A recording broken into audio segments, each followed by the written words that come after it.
Bueno, está con nosotros como todos los miércoles el economista y consultor, don Julio Ortega Toso. Buenos días, don Julio. En los temas de la problemática internacional, que cada vez más nosotros nos hacemos los tontos, porque creemos que solo Venezuela, que está distante, tiene problemas. Nosotros no tenemos problemas a unos cuantos cientos de kilómetros de aquí. ¿Qué siento? Y en la misma isla. ¿Pegado?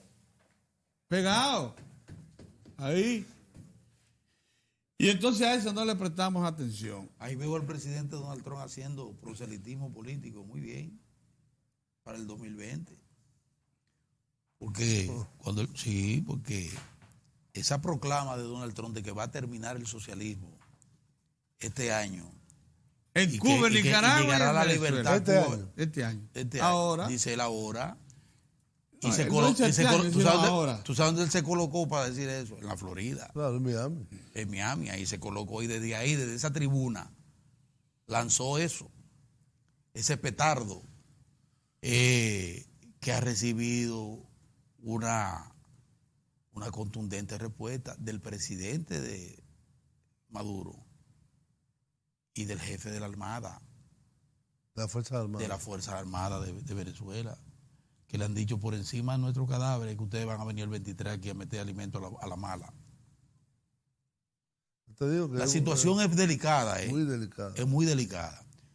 Porque decía Julio, tú decías anoche que ellos habían, que tanto Colombia, un senador de Estados Unidos y la administración dijeron que llueva, trueno, vente, ellos van a... No, el primero que ha dicho que llueva, trueno, vente va a entrar sí o sí es Guaidó. El primero. Y evidentemente eso ha sido secundado por el gobierno de los Estados Unidos, el gobierno de Colombia, el presidente de Colombia. Y yo no sé por qué se está jugando Colombia. El presidente, con lo peligroso que sería una guerra. Una guerra, sí. En su territorio. Los brasileños están en la misma onda también. No, pero no como Guaidó. No, pero no, así no. No como Colombia. Como Iván Duque. No. Iván Duque está en la primera línea, porque el Iván Duque fue a recibir instrucciones directas Venezuela a Washington. No tiene casi población en el sur. ¿Eso es zona fronteriza? El sur de Venezuela, que es la frontera con Colombia. No, con Brasil. ¿Con Brasil? Con Brasil. Es el estado de Amazonas. Ah, bueno. En el estado de Amazonas no hay gente. Y después está un poco más arriba el estado Bolívar, que es por donde pasa el Orinoco. Que hay algunas ciudades importantes, pero mucho más al norte. Es decir, el sur de Venezuela es despoblado. Ahí fue que se fue Duarte, por cierto. Imagínate tú, si ahora es despoblado, ¿cómo sería hace 150 años? Mosquito. O más. El problema serio es Colombia, la frontera de Cúcuta, que es la frontera donde más tráfico hay, y del otro lado está San Cristóbal en Venezuela. Porque Venezuela amplió el cordón marítimo y terrestre. No, y ayer se tomó una decisión de suspender todo vuelo y contacto marítimo con las Antillas holandesas. Con las Antillas, Curazao, Aruba, Bonaire. Sí, Bonaire. Porque no olvidemos, yo siempre lo digo, que esas son islas bajo soberanía holandesa. Y Holanda es un miembro fundador de la OTAN y de la Unión Europea. Y al tener ese condicionamiento político, aunque la administración interna local es autónoma, la soberanía es holandesa. Entonces, dentro de los acuerdos de la OTAN es perfectamente utilizable. Esas islas que están ahí, están a ojo vista de Venezuela. Sí. Están tan cerca que tú tiras una piedra y quizás llega. Mira, Julio, pero hay algo que, en lo que respecta a nosotros, ya nos toca en forma muy directa, porque el señor Guaidó y que nombró un embajador aquí. Decidió nombrar un embajador en la República Dominicana, como nombró otros diplomáticos en otras Pero en América regiones del Latina el mundo. único lugar que Fue el de dice la al información. único que le echó una cosa fue a la República Dominicana, porque Sí. es que nos crea una situación. Aquí hay un embajador de Venezuela y una sede diplomática venezolana designada por un gobierno que en ese momento se aceptó legítimo, como Sí. el de Maduro. Sí. Entonces yo no me explico qué va a pasar cuando ese señor, ese sujeto, el que viene, Sí, si viene, Sí. ¿qué va a pasar? ¿Cuál va a ser la respuesta del gobierno dominicano frente a eso? Mira el tipo ahí. Es el designado. Es el designado. Se llama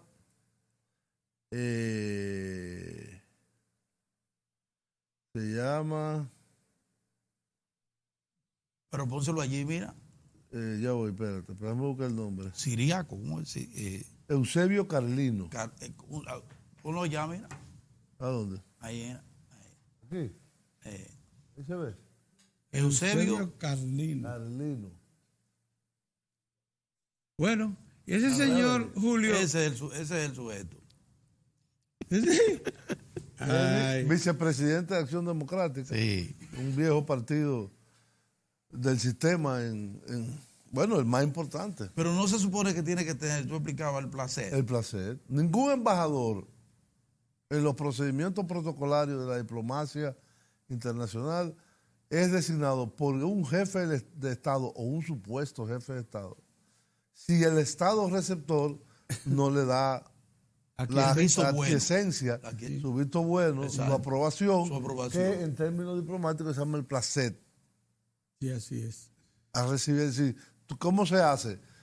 La Cancillería manda una comunicación, una nota diplomática diciendo que presenta a las autoridades, en este caso de la República Dominicana, el currículum del señor, ¿cómo fue que dije? El nombre. Buenísimo. No, yo lo dije ahora mismo el nombre. Dios mío. Bueno, ese. Espérate. Eusebio Carlino. Carnino. Y entonces presenta su credenciales. Un breve resumen de su currículum vitae y es presentado como candidato para ocupar el cargo de embajador de ese país. Entonces el país tiene 3 meses para contestar. Sí. Regularmente se aprueban, se contesta y se da la aprobación. Sí. Si tú no respondes, es que no lo aceptaste. No existe en la usanza diplomática decir no lo aceptamos. El no se da por la no aprobación del placet. Entonces, hasta que no tenga ese placet, ningún gobierno nombra a un embajador. No decreto ni nada de eso, ¿verdad? No puede emitir un decreto, ni puede hacer una designación por el canal que fuere. No, pero esto es un desorden. A no ser, pues habría que esperar qué dice el gobierno con relación a eso. Yo no supongo que la Cancillería debe hoy plantear algún tipo de, dar algún tipo de información. Debe hoy no. Fíjate qué es lo que pasa. ¿Cómo que hoy no? Oye, ¿qué es lo que pasa? Tú estás reclamando que hoy hay una reacción ante una iniciativa que pudiera ser absolutamente unilateral. Entonces, un momentito. Unilateral. Sí, la del señor Guaidó. Pues, y en términos unilaterales usted le puede echar una vaina a un país. De forma unilateral. No, pero más allá, espérate. No, espérate, eso no es así. Más allá. El gobierno dominicano, lo hago como interrogante. Cuidado. El gobierno dominicano dijo en la OEA, votó de una forma medio confusa, que la elección de Maduro había sido irregular y que por lo tanto el gobierno de Maduro es ilegítimo. Se votó en esa votación de hace unos días atrás con el grupo mayoritario. Sin embargo, yo no he visto una declaración diciendo que reconoce a Juan Guaidó como el presidente. No se ha dado. Son dos cosas distintas. Sí. Decir que el procedimiento... Y además dijo que apuesta a una negociación. A la negociación. Sí, bueno, pero eso fue como la salsita que se le echó por arriba. Sí. Pero ahí lo importante fue que estuvo... Pero la toma de posesión de Maduro estuvo representado el gobierno. ¿Quién fue? Sí, la embajadora, sí, estuvo presente en la ceremonia. ¿La embajadora dominicana en Caracas? Sí, estuvo presente en representación del gobierno. ¿Ustedes están seguros de eso? Sí, De eso sí lo estoy seguro, sí, eso sí, yo lo sí. vi. La embajadora y además... Estuvo presente en la ceremonia. Entonces, si tú estuviste presente como Estado en la juramentación, en el De Maduro. escenario que fuera, Sí. de Nicolás Maduro, tú lo estás Pero reconociendo. es lo que te estoy diciendo. Eso pasó, Para que son de las cosas que... eso pasó. Mira, Pedro, yo sé lo que tú dices. Tú Eso siempre has dicho, y lo dices muy bien, que los gobiernos tienen que ser prudentes a la hora de fijar posición. Pero hay situaciones en las que tú no puedes dejar mucho espacio y dejar en bruma un elemento que, como decía Julio anoche, y quiero, Julio, que tú lo reflexiones aquí también, que puede tener sus implicaciones, porque de la misma manera que ese señor que se autoproclamó presidente de Venezuela acaba de disponer de un embajador en la República Dominicana, de esa misma manera el señor pudiera iniciar un proceso que tenga que ver con la alianza que tenemos nosotros ahí a nivel de la refinería dominicana de petróleo con Venezuela. Sí, sí, claro. Entonces yo creo que ya eso amerita que se esclarezcan las cosas frente a esa situación interna de Venezuela Para que hay un juego, con esos dos gobiernos. hay un juego de opinión pública en este momento. Pero el gobierno Estados tiene que cuidarse. Unidos, las dos partes que se disputan el poder en Venezuela, el propio gobierno de Colombia muy activo, por cierto, el gobierno de Brasil muy activo, por cierto, y por el otro lado, como sabemos, Uruguay y México. Bueno, en ese teatro están esos actores. Y lo que se nos quiere es como meter en ese escenario. Bueno, pero yo digo, de la misma manera que el gobierno frenó. Con la designación de la misma forma que el gobierno frenó. Se nos quieren meter en ese escenario. De la misma manera que el gobierno frenó la ligereza cubana. Que se inventó de que aquí había militares para invadir. No, porque es otra cosa. Bueno, pero son otra cosa.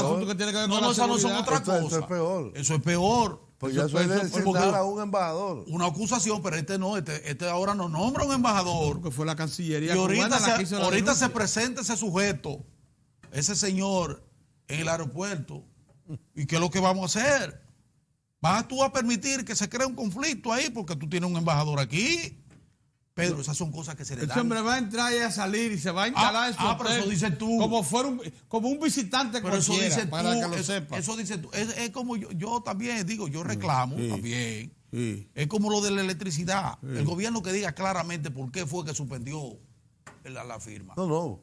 Lo suspendió porque el PRM dijo que no, eso, pero ellos no dijeron eso. Ellos simplemente propusieron y más nada. No. Se establece que fue a raíz de lo que dijo el PRM. Bueno, pero nadie en el gobierno ha dicho suspendemos esto por esta razón. Pero perdón. Se supone. Pero se infiere. Se infiere. Perdón, déjame terminar. Se infiere que si es un pacto nacional, ¿cómo se llama?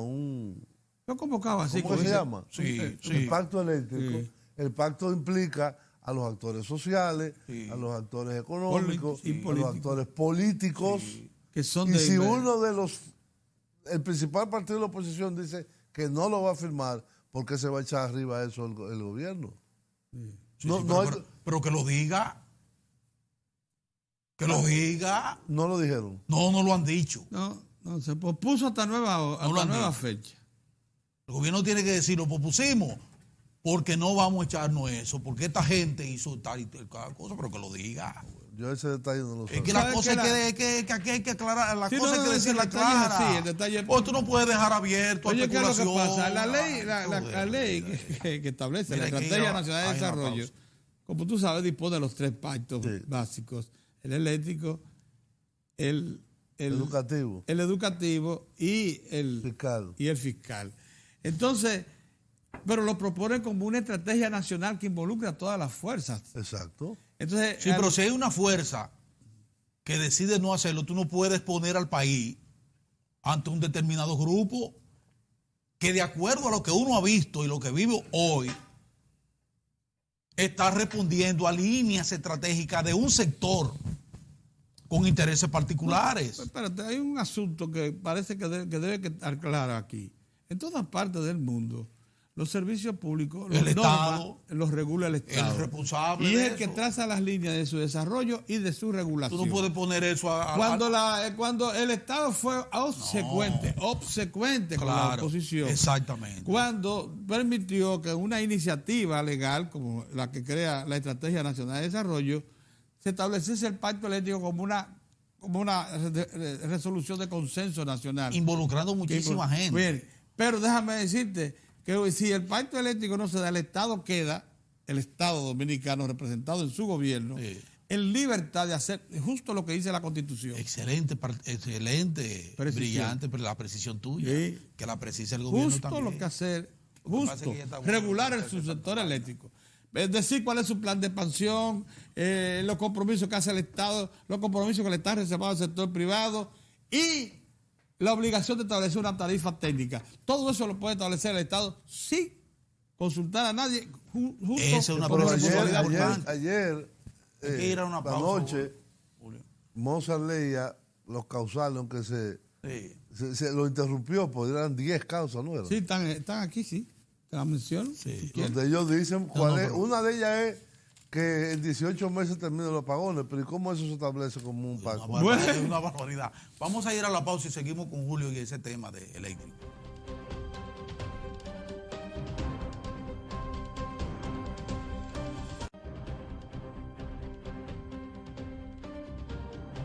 La verdad que a nosotros nos da brega con todo y la experiencia acumulada por Julio. Julio señores, ha sido embajador en naciones, por cierto, que muy formales, como de Colombia, en el plano de la diplomacia. Colombia es una de las naciones de América Latina más avanzadas. Uno aprende Y Canadá, mucho, uno aprende mucho que son, con Julio. son naciones, ya les digo, que tienen de la vida diplomática y no acabamos de entender lo que están procediendo a hacer el gobierno autoproclamado de Venezuela, nombrando un embajador.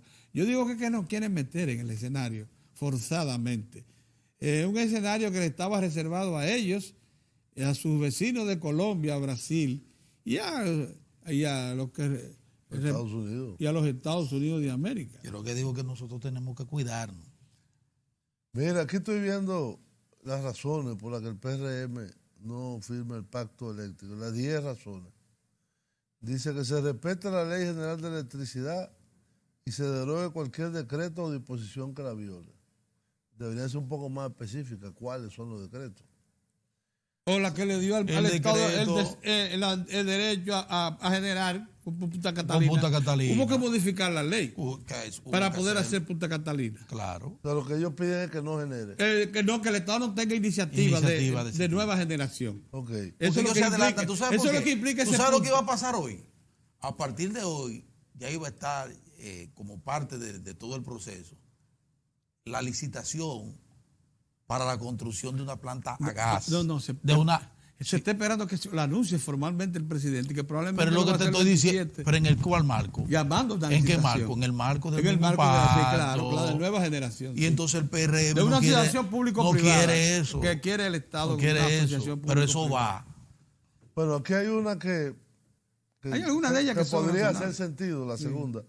Que la Corporación Dominicana de Empresas Eléctricas Estatales tenga un solo consejo Sí, administrativo eso me parece. y funcionar Pero las eso se tres está distribuidoras discutiendo, en sí. una. Eso, se está en esa discutiendo. estamos de acuerdo. Pero eso se está discutiendo dentro del Sí. mismo pacto. Sí. En tercer lugar, compromiso de eliminar los apagones en no menos de 18 meses. ¿Cómo que usted puede decretar la cosa? No, eso no, es así. Bueno, pero tú lo firmas entonces ya, ok, está bien. Sigue, Vamos a eliminar los apagones. sigue. 4, realizar auditoría a las distribuidoras. Desde el 2012 no se le hace. 12. Sí. No se le hace auditoría externa. No se le están haciendo auditoría externa, formales, no. ¿Y por qué? No sé. Sigue. Eso. Quinto, aplicar un programa de reducción de gastos en la distribuidora y llevarlo a un tope de 10% sobre sus ingresos. Pero eso está planteado. No es absurdo. No es descabellado, pero se ha ido reduciendo eso. Porque eso es lo que hace que eficientiza más eso es lo que están pidiendo, que voten gente. Sigue. Es eso, voten personal y por lo tanto eso es lo que está pidiendo el PRD. Porque hay un exceso de Poco personal. bonificar la gestión en una sola de las 3 sedes, y eso implica, lógicamente, eliminar muchísimos puestos. Entonces, adelante.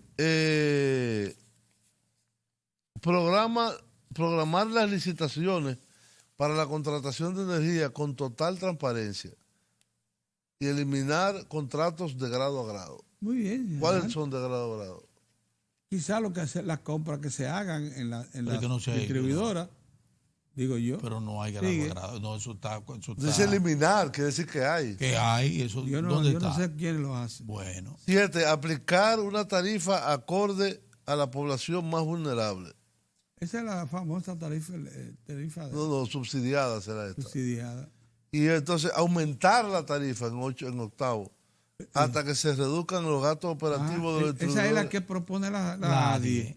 Hasta el tope propuesto, es decir, que llevar al 10% quiere decir subir la tarifa. Claro, así es. Eso es lo que ellos quieren. Y solamente... Oigan lo que quieren, esos marchantes. Sí, así es. Es decir, la ADIE propuso eso formalmente. Subir la tarifa general y tener una tarifa para los sectores más vulnerables. Sí. Eso es lo que propuso la ADIE. Para el 10%, algo así. Sigue. Seguir odiando al sector productivo. Perdón. 9. Transparentar el proceso de ejecución de Punta Catalina. ¿Qué es eso? Yo no sé, porque Punta Catalina ya está hecha. A través de una auditoría independiente con una licitación transparente. Una auditoría independiente. Eso es jerga política, toda esa vaina es jerga política. Eso es jerga. Eso es jerga política, esa vaina. Pero la presente coyuntura. 10. Participación de la oposición, el sector social y representantes de los consumidores en el seguimiento del pacto. Eso parece razonable, no está mal. Se crea una comisión de seguimiento. De seguimiento. Ahora, esto de Punta Catalina, yo leí una información que puede ser, como tanta falsa noticia que hay, otra más, pero decía que Odebrecht está retrasando la entrega de la central hasta que no se llegue a un acuerdo con el monto por ellos reclamado. No, ya el acuerdo se llegó. Lo que está en este momento retrasando un poco la cosa es que tanto General Electric como Banco Wilcox y demás reclaman que cada una de las partes que ellos se comprometieron, ellos participan en la prueba y están, como tú sabes, una obra de esa naturaleza, empresas como General Electric, Banco Wilcox, son líderes mundiales, no van a dejar que ninguna de esas partes que ellos suministraron se le someta a un tratamiento inadecuado, a un uso improvisado. Cada parte se está haciendo prueba. Pero no se supone que ellos participaran en la prueba de... Sí están. De arranque. Entonces, ¿qué es lo que exigen ellos? Nada, que se están haciendo las pruebas de arranque. No están exigiendo nada. Eso es una especulación, esa que te llegó de Odebrecht. No, lo leí en un periódico. No, pero eso no es verdad. Lo que están es participando General Electric, Banco Wilcox y demás suplidores en las pruebas de arranque. Entonces, esa gente tiene un protocolo. ¿Ya está generando? Hoy debiera estarse probando ya la turbina. La turbina, para poder producir el vapor que va a mover el generador, ya la caldera está encendida. Tienen que moverse, girar a 3.600 revoluciones por minuto. Pues ese es el momento en que el vapor es suficiente para mover el generador. Eso es lo que en estas horas está en ese proceso. ¿Y qué es lo que se quiere? Que sea ya con carbón mineral, porque arrancaron con gasoil. Pues están generando. Eso lo vamos a saber cuando nos lo digan. Yo oí que iban a generar 50 megavatios. Así que van a comenzar. Eso puede ser en cualquier momento, porque el fin de semana se completaron las pruebas con la presencia de los técnicos de General Electric y Banco Wilcox. se completaron las pruebas que tú dijiste, que son exigidas por ellos, por los suministradores. Claro, porque la garantía la tienen que dar ellos. Porque esa es la garantía. Ya se completaron esas pruebas. Ahora estamos entrando a la zona ya de puesta en operación de la caldera. De la primera unidad. De la primera unidad. Porque la otra se sigue trabajando. De la turbina y del generador. La Asociación de Industria de la República Dominicana se lamentó anoche, de la proposición de la firma del pacto eléctrico, solo porque algunas agrupaciones políticas no han entendido la importancia de este convenio. Pero fíjate entonces, además, el Observatorio Dominicano de Políticas Públicas, la Facultad de Ciencias Jurídicas y Políticas, la UAS, pobre UAS, que en otras ocasiones había expresado su rechazo a la firma de un pacto eléctrico sin consenso, anunció una rueda de prensa para hoy, a las 9, para esta mañana. Entonces, mira, abro comillas, no hay pacto, nunca hubo pacto, porque el gobierno lo hizo fracasar por la mafia que dirige el sector eléctrico dentro del funcionariado político, que en nombre de lo público juega para lo privado y para la acumulación extraeconómica e irregular, lo hizo fracasar. Fernando Peña, vocero del observatorio. Fernando Peña. Acá Fernando Peña. ¿Y a quién tú acusa a la IRD? Acusa a la IRD, acusa al CONE, acusa a la iglesia, ambas, acusa a todo el que de ser parte de una mafia que dirige el sector eléctrico.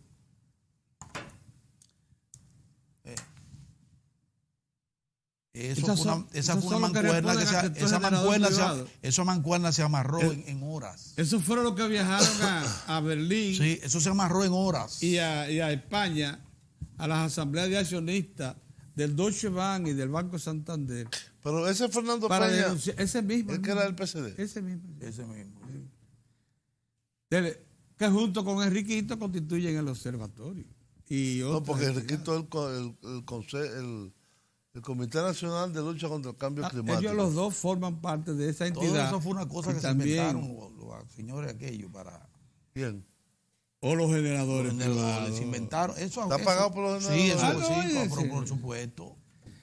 Esa gente son financiadas. ¿Están seguros de eso? Financiadas. Adiós, pero le financiaron incluso la contratación de expertos ambientalistas, expertos en plantas a carbón, que viajaron con ellos a las asambleas de accionistas. ¿Y por qué el sector privado se opone a la planta carbón? Porque eso va a ser una solución a la estabilidad del... Por lo mismo que también financiaron la Marcha Verde. Que quiere entrar un poquito más en profundidad. Yo no entiendo todo. ¿Cómo podemos entrar? Pedro, si tú quieres podemos seguir penetrando. Tú eres experto en provocación. Espérate. Entonces te estás dejando provocar. Nos vamos a organizar el razonamiento, porque por un lado tú dices que la posición del PRM está dirigida por Rolando González Punto. No, que está en línea directa. Lo dijiste. Que está en línea directa con los intereses de Rolando González Bunter y de Jejaina y de AES International. Pero eso no tiene por qué que se expresan por vía de la ADIE. Déjame terminar. Que se expresan por vía de la ADIE. Tú dices que esa es la situación. Entonces, por eso el PRM se retira del pacto. Pero por otro lado, tú dices también que lo que dicen que existe una mafia dentro de la sede y el funcionariado, como dice ahí, también son financiados. Sí. Pero entonces eso no hace sentido. No hace. Pues mira a ver si coinciden los planteamientos de ADIE y de ellos. ADIE representa. ADIE representa esa es la asociación. a González ADIE es la Bunter, asociación. a la familia Vicini y a AES International, la ADIE. Pregúntate si ha habido o no coincidencia entre los planteamientos de Enriquito de León y Fernando Peña con la ADIE. Pregúntate. No sé, no me hace sentido. ¿Y sabes quién más? El del anillo grande, que el Pajonú, ingeniero electromecánico no le diga así. de la UAS, que fue... ¿Quién? ¿Moreno San Juan? No, de ninguna manera. Que fue superintendente de electricidad en tiempo del PRD en el poder? Julio Cross. Julio Cross. Yo no he visto el anillo. Grande, sí. Ah, no. No es Julio Cross, no es. No, el que es el dice otro. Edwin Cross. Edwin Cross. Ya. Pregunta si esos no son los teóricos son los teóricos del sector generador privado. Creo que tiene un arete ahora. ¿Un arete? Bueno, no está bien, pero déjalo con el anillo, que es un anillo grande, con una gema al estilo árabe. No vayamos a esos planos. No, pero eso son cosas personales. Pero la realidad tiene es que respetar. La realidad es que sabe gente que está respondiendo a un interés el asunto es que no hay pacto corporativo. Entonces, por esas razones, el gobierno decide no hacer la firma del pacto. Ahora, si es un pacto de consenso y uno de los sectores dice que no, entonces no se puede firmar. Me gusta la posición de la Asociación de Industria. El lamento de la Asociación de Industria, yo pienso que es así. Como creo que habrá de volver a lamentarse Hipólito Mejía, a quien le dieron el tapaboca. Porque Hipólito Mejía, dirigente, líder del Partido Revolucionario Moderno, en la víspera, había dicho que con todas las debilidades que todavía tenía el pacto, era un paso hacia adelante y que él lo reclamaba. Y antes de las 24 horas, su partido entonces dice lo contrario y no firma. Ahora, por ahí hubo algo. Ahí tiene que haber algo. El Consejo Económico y Social Lo que pasa es y que el Ministerio de la Presidencia, que lo vi ahí participando activamente, no van a hacer un anuncio de esta magnitud. Para antes de las 24 horas. Para entonces disolver. En menos de 24 horas. Porque alguien echó para atrás. Hubo alevosía. Después de algún tipo de entendimiento, que era lo que se iba a expresar hoy, que se iba a expresar hoy en el documento de las 11 de la mañana, alguien echó para atrás. Lógicamente el PRM echó para atrás. Y eso inhabilitó el anuncio. Por un asunto, digo yo, enteramente político. Acuérdate que estamos en el año preelectoral. ¿Por qué político? Estamos. Julio, pero es que la firma de ese pacto coronaba un gran éxito de la administración del PLD y de Danilo Medina. 3 eventos se iban a producir en línea. Porque se iban a producir en línea. El pacto, la entrada de Punta Catalina y un llamado a licitación para la nueva generación a gas natural. Óyeme, todo en la próxima zona. Y la minusvalidez política del PRM no iba a asimilar otro golpe de esa naturaleza. Pero eso no es un golpe. Claro que sí. ¿Tú te imaginas un presidente que va el 27 de febrero? Sí. A un escenario con Punta Catalina encendida y el pacto eléctrico y llamando a una licitación para una nueva generación. De una nueva generación. Eso es pulverizar a ese cretinismo que está presente en el PRM, ese cretinismo político. Ese es el propósito. Y al retroceso. Y al exceso de gente como mi amigo Fernando Peña. Eso están asociados por detrás con los intereses. ¿Tú me estás entendiendo? Todo eso iba a quedar echar a un lado con el discurso del presidente si se firmaba ese pacto. Entonces, políticamente quisieron echarle una vaina al sancocho. Así es. Un embeleco. Oh, pero claro que sí. Ahora lo importante es lo importante es que los industriales, a quien también el sector, es ahí que le da ese problema del costo de la energía. Porque si hay un componente de costo terrible para el sector productivo nacional, ese es el eléctrico. Y para todas las actividades. Y para todas las actividades. Todo el país. Y para el país, para nosotros. Todas las actividades. Nos vamos ya. Esa es la situación. Estamos en la hora de los hornos. Para que lo sepan. Para el gobierno hay que definir. Para el gobierno para el gobierno que hable claro con todo esto. Sí, señores, miren, gracias a Julio por estar con nosotros. Sí. Tremenda reflexión. Sí. Regresamos mañana. Dios mediante.